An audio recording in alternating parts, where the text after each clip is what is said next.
تو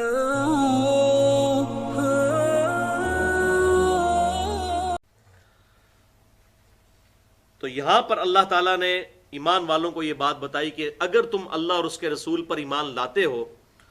اور اس بات پر بھی یقین رکھتے ہو کہ جو کچھ غزوہ بدر والے دن ہوا وہ اللہ تعالیٰ کی طرف سے غیبی مدد تھی، تو اب اس کا تقاضا یہ ہے کہ اس غزوہ بدر سے جو مال غنیمت حاصل ہوا ہے اس کا 5واں حصہ اللہ اور اس کے رسول کے لیے خاص ہوگا، اور پرٹیکولرلی رسول اللہ صلی اللہ علیہ وسلم کے رشتہ داروں، یتیموں کے لیے، مساکین کے لیے اور مسافروں کے لیے، یعنی وہ پول میں آ جائے گی رقم 5واں حصہ، یعنی 100 روپے میں 20 روپے سمجھ لیں۔ زکوٰۃ تو 40واں حصہ ہوتا ہے، وہ بہت تھوڑا ہوتا ہے، یہ 5واں حصہ ہے۔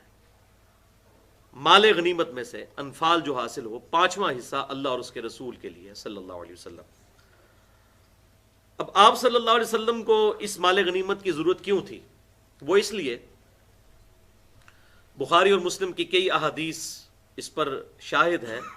اور اہل سنت اور اہل تشیع کا اجماع ہے کہ جو محمد اور آل محمد ہیں صلی اللہ علیہ وسلم ان پر صدقہ اور زکوٰۃ حرام ہے۔ اب اگر آل محمد میں کوئی غریب ہے قیامت تک کے لیے تو اب اس کے اوپر زکوٰۃ اور صدقہ لگ نہیں سکتا، تو اب اس غریب کی کس رقم سے مدد کی جائے گی؟ تو وہ اللہ تعالیٰ نے مال غنیمت میں جو کافروں کے ساتھ قتال ہو اور اس میں جو مسلمانوں کے ہاتھ مال آئے اس کا 5واں حصہ بیسیکلی اس کے لیے وقف کر دیا۔ یہی خلفائے راشدین کا طریقہ تھا۔ آپ صلی اللہ علیہ وسلم کی وفات کے بعد بھی خلفائے راشدین علیہم رضوان جو اہل بیت کے ساتھ حسن سلوک کیا کرتے تھے مال کے اعتبار سے، وہ مال غنیمت کے ذریعے ہوتا تھا۔ اب بدقسمتی کے ساتھ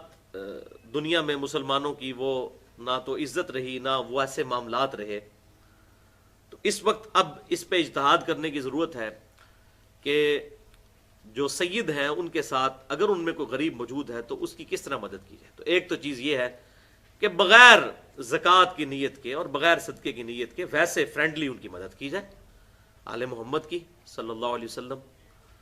کیونکہ صدقہ اور زکوٰۃ ان پہ لگ نہیں سکتا۔ ویسے تو آپ ان کو گفٹ کر سکتے ہیں، ہبہ تو کر سکتے ہیں، جو چاہے کر سکتے ہیں۔ اچھا، دوسرا ہے کہ گورنمنٹ لیول کے اوپر مسلمانوں کو ایسے معاملات کرنے چاہیے کہ جس کے ذریعے ایک جو سید ہے آل محمد میں سے صلی اللہ علیہ وسلم اس کی مدد کی جا سکے۔ اب اس میں اس چکر میں بھی نہیں پڑنا چاہیے کہ یہ آج کل لوگ جعلی بن گئے ہوئے ہیں تو اصلی بن گئے ہوئے ہیں۔ بھائی آپ کو اللہ تعالیٰ نے اس چیز کا مکلف ہی نہیں ٹھہرایا کہ آپ کسی کو چیک کریں کہ وہ جعلی ہے اصلی ہے، نہ یہ ہماری ڈومین میں آتا ہے۔ ہمیں تو کہا گیا ہے سورۃ الحجرات کے اندر کہ بدگمانی سے بچنا ہے، آخری درجے تک حسن ظن رکھنا ہے۔ تو کوئی بندہ اگر یہ کہتا ہے میں سید ہوں تو اس کی صدقہ اور خیرات اور زکوٰۃ کے علاوہ ویسے مالی مدد کر دی جائے۔ اہل تشیع کے ہاں جو ہے وہ اس حوالے سے انہوں نے اپنا سسٹم قائم کیا ہوا ہے،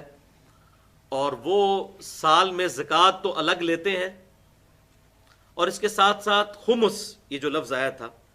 فَأَنَّ لِلَّهِ خُمُسَهُ، یہ 5واں حصہ، تو وہ مال غنیمت کو جرنلائز کرتے ہیں۔ وہ کہتے ہیں مال غنیمت سے مراد صرف وہ مال نہیں ہے جو میدان جنگ میں کافر چھوڑ کر چلے جائیں، بلکہ ہر وہ مال جو اللہ تعالیٰ انسان کو عطا کرتا ہے وہ اللہ تعالیٰ کی طرف سے ہی غنیمت ہے۔ تو اس میں سے 5واں حصہ جو ہے وہ مین ایک مرکزی فنڈ میں جمع ہونا چاہیے جہاں سے محمد صلی اللہ علیہ وسلم کی آل کی خدمت کی جائے، کیونکہ ان کے اوپر زکوٰۃ اور صدقہ لگ نہیں سکتا۔ اس حوالے سے وہ زکوٰۃ بھی دیتے ہیں اور خمس بھی دیتے ہیں، یعنی یہ تو بہت زیادہ بن جاتا ہے۔ جو دیتے ہیں، جو نہیں دیتے ہیں وہ نہ ادھر دیتے ہیں نہ ادھر دیتے ہیں۔ یعنی ہم نے 100 روپے میں اہل سنت کے ہاں 2.5 روپے دیا جاتا ہے، وہ 100 روپے میں 22.5 روپے دیتے ہیں، 20 روپے خمس دیتے ہیں اور 2.5% وہ زکوٰۃ۔ اور زکوٰۃ کا تو نصاب اہل تشیع کے ہاں موجود ہے،